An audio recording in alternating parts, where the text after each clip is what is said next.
Kuna watu ukiwaona mara ya kwanza unaweza ukawahukumu vibaya kabisa.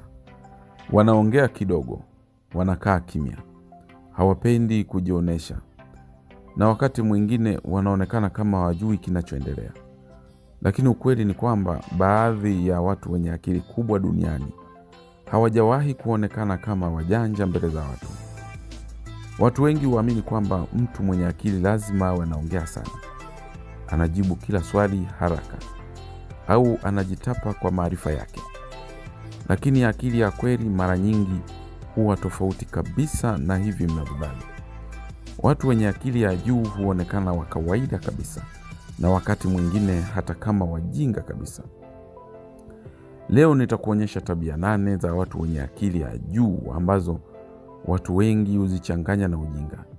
Na ukisikiliza mpaka mwisho unaweza kugundua kwamba kuna mtu unamchukulia poa sana, kumbe na akili kali kuliko hata unavyodhani. Moja ni watu wa kimya sana. Watu wengi huamini kwamba anaipiga kelele zaidi ndiye mwenye akili zaidi. Lakini watu wenye akili ya juu mara nyingi huwa wasikilizaji wazuri kuliko kuzungumza. Wanapokuwa kwenye kundi, hawaharakishi kuonyesha wanachojua. Wanachunguza kwanza, wanasikiliza watu wanavyoongea, wanavyojieleza na hata namna wanavyofikiri. Ndio maana wakati mwingine unaweza kuwachukulia kama hawana mchango wote, lakini ukweli ni kwamba akili zao zinakuwa bize kuchambua kila kitu kinachoendelea. Na jambo la kushangaza ni hili: watu wenye akili kubwa hawana hamu ya kushinda kila mabishano. Wanajua kwamba si kila kitu kinahitaji majibu. Mjinga hupenda kuongea ili aonekane anajua.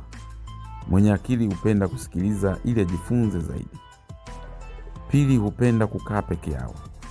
Jamii mara nyingi huwatazama watu wanaopenda upweke kama watu wa ajabu.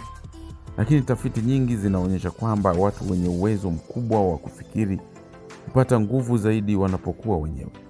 Hii ni kwa sababu akili zao hupenda utulivu. Wanahitaji muda wa kufikiri, kupanga, kutafakari na kuunganisha mawazo yao.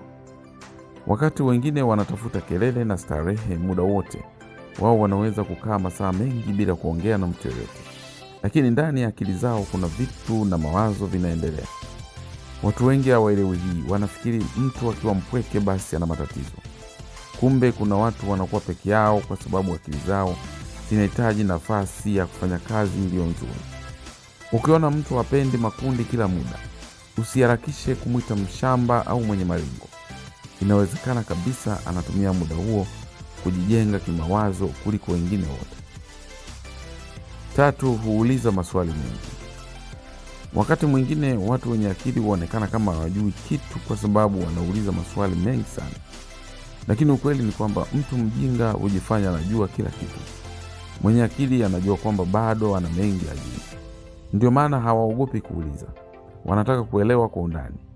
Wanataka kujua kwa nini badala ya kukubali kila kitu kilivyo. Mtoto mdogo mwenye akili nyingi mara nyingi huwasumbua watu kwa maswali mengi sana.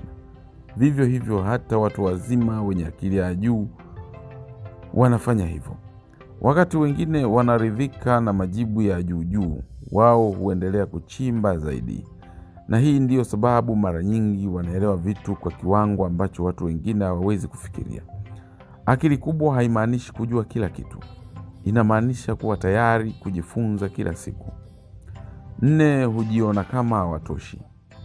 Hii inaweza kushtua watu wengi, lakini watu wenye akili ya juu mara nyingi huwa hawajiamini kupita kiasi. Kadri mtu anavyoelewa dunia ndivyo anavyogundua kwamba kuna mambo mengi ya juu. Ndio maana watu wenye akili kubwa mara nyingi huonekana wanyonge, waoga au wasiokuwa na majivuno. Wakati mwingine hata kujiuliza kama wao ni wazuri vya kutosha. Lakini mtu mwenye uelewa mdogo mara nyingi hujiamini kupita kiasi. Anaamini anajua kila kitu hata kama hajui. Hii ndiyo sababu unaweza kuona mtu mtulivu akidharauliwa na watu wenye makelele mengi sana. Lakini mwisho wa siku yule mtulivu ndiye mwenye uwezo mkubwa zaidi. Akili ya kweli huleta unyenyekevu. Kadiri unavyojua zaidi ndivyo unavyogundua kuna mengi hujui. Lakini 5, wana mawazo yanayoonekana ya ajabu.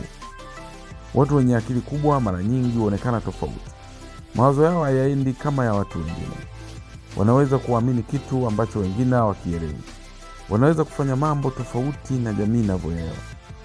Na wakati mwingine watu hawacheki kwa sababu hawaeleweki. Lakini historia inaonyesha kwamba wetu wengi waliobadilisha dunia waliitwa wajinga kabla ya kuthibitisha akili zao. Tatizo ni kwamba jamii hupenda watu wanaofanana na wengine. Mtu anayefikiri tofauti huonekana wa ajabu. Lakini akili kubwa mara nyingi huzaliwa kwenye uwezo wa kuona vitu kwa mtazamo ambao wengine hawaoni. Ukiona mtu ana mawazo tofauti sana, usimcheke haraka. Inawezekana anaona kesho ambayo wengine bado hawaijui. 6, hupenda kuchunguza kila kitu. Watu wenye akili ya juu huwa na udadisi mkubwa sana. Wanaweza kushangazwa na vitu vidogo ambavyo wengine hawavioni. Wanaweza kutumia muda mwingi kutafakari jambo ambalo wengine wanalipuuza. Kwa nini? Kwa sababu akili zao hupenda kuelewa jinsi dunia inavyofanya kazi. Ndiyo maana mara nyingi huwa wazuri kwenye ubunifu, ugunduzi na kutatua matatizo magumu. Hawaridhiki na majibu mepesi. Na wakati mwingine hii huwafanya waonekane kama watu wanaopoteza muda kwenye vitu visivyo na maana. Lakini ukweli ni kwamba mambo makubwa duniani yamegunduliwa na watu waliokuwa na udadisi wa ajabu. Akili kubwa huanza pale mtu anapokataa kuacha kuuliza, kuchunguza. 7, hupenda ucheshi wa kina.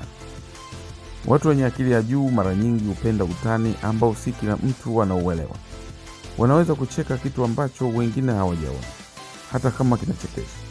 Au wanaweza kutumia kejeli na mafumbo ambayo watu wengine hawayaelewi haraka. Ndio maana wakati mwingine huonekana wa ajabu kwenye mazungumzo ya kawaida. Lakini tafiti nyingi zimeonyesha kwamba uwezo wa kuelewa ucheshi wa kina huhusiana sana na uwezo mkubwa wa kufikiri. Kwa sababu bongo unatakiwa kuunganisha maana mbili tofauti kwa wakati mmoja. Na ndio maana watu wenye akili mara nyingi hupenda mazungumzo yenye maana kuliko stori za juu juu kila muda. Wanapenda vitu vinavyochosha ubongo kufikiri. 8, mara nyingi hawaonyeshi wanachoweza. Hii ndiyo tabia ya mwisho na labda ndiyo kubwa kuliko zote. Watu wenye akili ya juu mara nyingi hawapendi kujisifu. Hawana haja ya kuthibitisha kwa kila mtu kwamba wao ni wajanja. Wanaelewa kwamba uwezo wa kweli hauhitaji makelele. Ndio maana unaweza kufanya kazi na mtu miaka mingi bila kujua na uwezo mkubwa kiasi gani. Wakati wengine wanahangaika kuonekana muhimu, yeye anabaki kimya akifanya mambo yake. Lakini siku tatizo kubwa litakapotokea ndio utaona akili yake halisi. Na hii ndio sababu watu wengi wenye akili huonekana wa kawaida sana. Hawavai akili yao kama mapambo. Usihangaike au usihakikishe kuhukumu watu kwa jinsi wanavyoonekana. Mtu anayekaa kimya si kwamba hajui. Mtu anayependa upweke si kwamba ana matatizo. Na mtu anayejionyesha si kwamba hana uwezo. Mara nyingi watu wenye akili kubwa duniani huonekana wa kawaida sana, kiasi kwamba wengine huwadharau. Lakini akili ya kweli haipigi kelele. Inafikiria, inachunguza, inajifunza na inasubiri muda sahihi kuonyesha nguvu yake.